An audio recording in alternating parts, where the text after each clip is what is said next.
ప్రభుత్వం హిందువుల యొక్క హక్కులు కాలరాస్తుంది.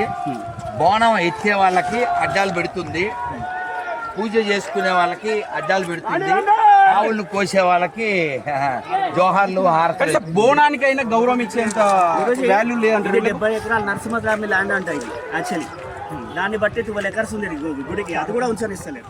బోనాలకైనా రెస్పెక్ట్ ఇవ్వాలి కదా పోలీసులు. పోలీసులు అనేది they are under government. So government కదా ఉండాలి, మనుషులే కదా వాళ్ళు కూడా. వాళ్ళు మనుషులే కానీ they are following higher authorities. So government of Telangana should be change. వాళ్ళు ఆలోచన చేయాలి. They should not make issue. అది వాళ్ళకి మంచిది కాదు. ఇలా పోరాటం చేయడం అనేది తెలంగాణ రక్తంలో ఎప్పటి నుంచో ఉంది. ఏ ప్రభుత్వం వచ్చినా ఎన్ని ఆటంకాలు వచ్చినా ఫైట్ చేస్తూనే ఉంటారు. ఎందుకంటే ఇది పోరుగడ్డ. సో వాళ్ళు ఎర్రగడ్డ బ్యాచ్ వాళ్ళు ఇట్లా ఆపుతూ ఉంటారు. సో కానీ పోరుగడ్డ అది నడుస్తూనే ఉంటుంది. కానీ ఈ ఘోరం జరగడం ఆశ్చర్యం అని నేను అనుకోవట్లేదు. ఎందుకంటే హిందువుల్ని నియంత్రించడానికి, నియంత్రణతో హిందువుల యొక్క హక్కులు కాలరాయడానికి ప్రస్తుత తెలంగాణ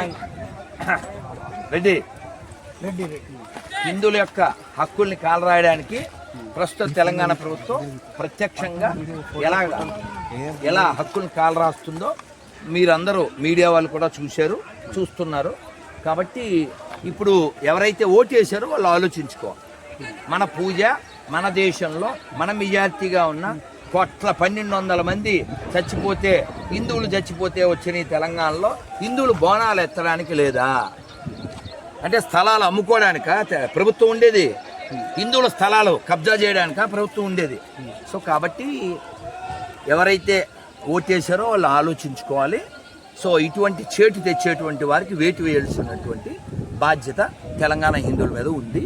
అది ప్రస్తుత మనం దీన్ని బట్టి చూసి అర్థం చేసుకుని అనాలిసిస్ చేయగలిగింది ఇది.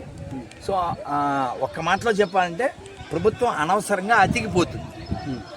అదే కనిపిస్తా ఉంది ఇక్కడ. ఎందుకంటే బోనానికైనా కొంచెం మర్యాద ఇచ్చి వాళ్ళైనా పంపించాల్సింది. అసలు no need of this making issue. దీంట్లో ఇష్యూ ఏముంది? ఎందుకు చేయాలి? ఎందుకు ఇష్యూ చేయాలి?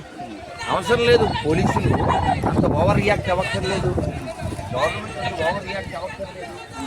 ఒక పద్ధతి, ఒక రాజ్యాంగం, ఒక న్యాయం, కోర్టు ఇవన్నీ ఉంటాయి కదా.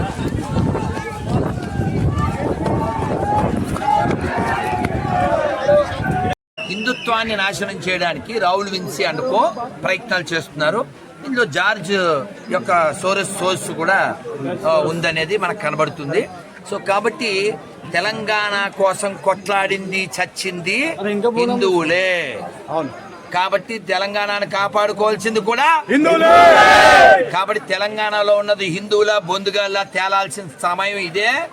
కాబట్టి మరి రేవంత్ గారు ఏ పక్షంలో ఉన్నారో మనకు అర్థమైపోయింది.